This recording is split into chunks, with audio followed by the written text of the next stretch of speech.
Now, as we went into the 20th century, we started gaining a lot more understanding of the natural world. First of all, radioactivity was discovered, and that allowed calculations of the age of the Earth to be refined and show that the Earth was many billions of years old.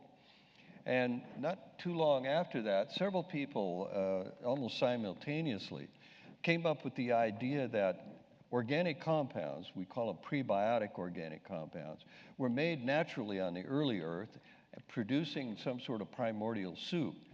This then led to the cascade of processes that ended up producing a living entity.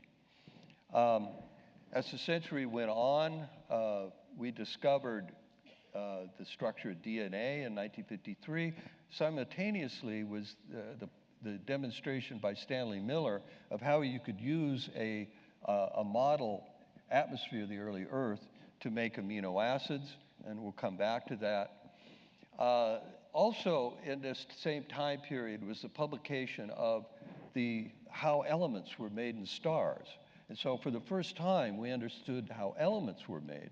Remember, Darwin asked, how can we understand the origin of matter?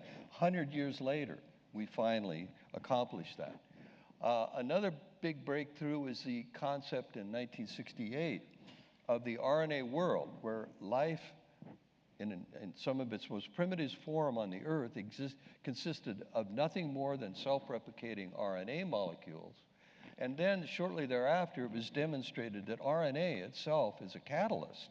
Well, it's just not in the domain of proteins in the form of enzymes that can catalyze reactions, but RNA can also catalyze reactions on its own, the so-called ribozymes. And so you see here an evolution of ideas and our understanding of the natural world. And this, like I said, led to the concept of the prebiotic soup theory, that simple compounds were made on the Earth and accumulated in the primordial oceans.